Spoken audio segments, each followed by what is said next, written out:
Les représentants du peuple français, constitués en Assemblée nationale, considérant que l'ignorance, l'oubli ou le mépris des droits de l'homme sont les seules causes des malheurs publics et de la corruption des gouvernements, ont résolu d'exposer, dans une déclaration solennelle, les droits naturels, inaliénables et sacrés de l'homme, afin que cette déclaration, constamment présente à tous les membres du corps social, leur rappelle sans cesse leurs droits et leurs devoirs, afin que les actes du pouvoir législatif et ceux du pouvoir exécutif, pouvant être à chaque instant comparés avec le but de toute institution politique, en soient plus respectés, afin que les réclamations des citoyens, fondées désormais sur des principes simples et incontestables, tournent toujours au maintien de la Constitution et au bonheur de tous.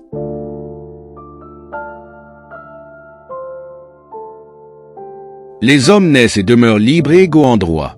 Les distinctions sociales ne peuvent être fondées que sur l'utilité commune.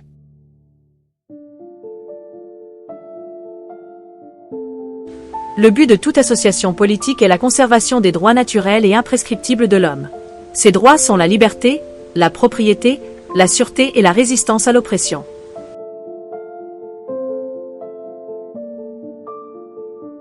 Le principe de toute souveraineté réside essentiellement dans la nation. Nul corps, nul individu ne peut exercer d'autorité qui n'en émane expressément.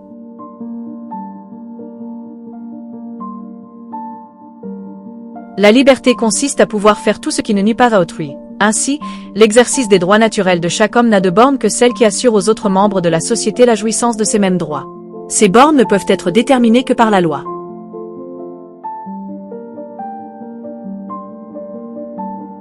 La loi n'a le droit de défendre que les actions nuisibles à la société.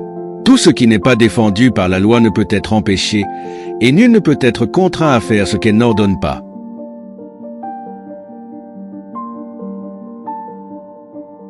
La loi est l'expression de la volonté générale. Tous les citoyens ont droit de concourir personnellement ou par leurs représentants à sa formation. Elle doit être la même pour tous, soit qu'elle protège, soit qu'elle punisse. Tous les citoyens, étant égaux à ses yeux, sont également admissibles à toute dignité, place et emploi public, selon leurs capacités et sans autre distinction que celle de leur vertu et de leur talent.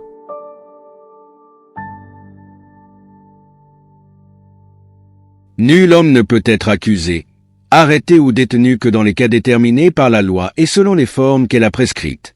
Ceux qui sollicitent, expédient, exécutent ou font exécuter des ordres arbitraires doivent être punis, mais tout citoyen appelé ou saisi en vertu de la loi doit obéir à l'instant.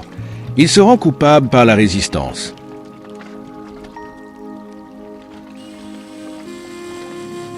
La loi ne doit établir que des peines strictement et évidemment nécessaires, et nul ne peut être puni qu'en vertu d'une loi établie et promulguée antérieurement au délit, et légalement appliquée.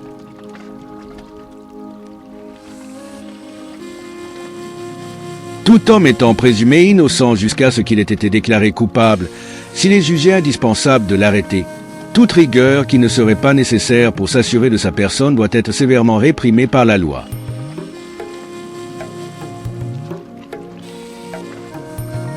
Nul ne doit être inquiété pour ses opinions, même religieuses, pourvu que leurs manifestations ne troublent pas l'ordre public établi par la loi.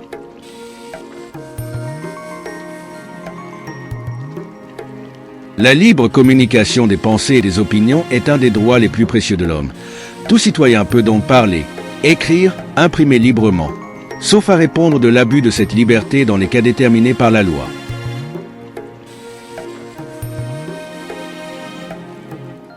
La garantie des droits de l'homme et du citoyen nécessite une force publique. Cette force est donc instituée pour l'avantage de tous, et non pour l'utilité particulière de ceux à qui elle est confiée.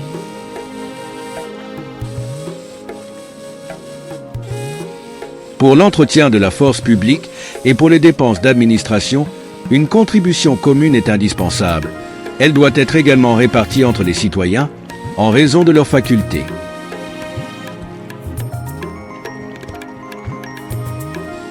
Les citoyens ont le droit de constater, par eux-mêmes ou par leurs représentants, la nécessité de la contribution publique, de la consentir librement, d'en suivre l'emploi et d'en déterminer la quotité, l'assiette, le recouvrement et la durée.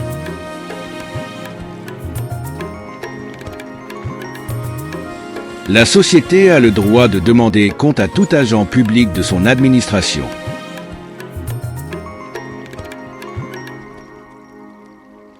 Toute société dans laquelle la garantie des droits n'est pas assurée ni la séparation des pouvoirs déterminée n'a point de constitution.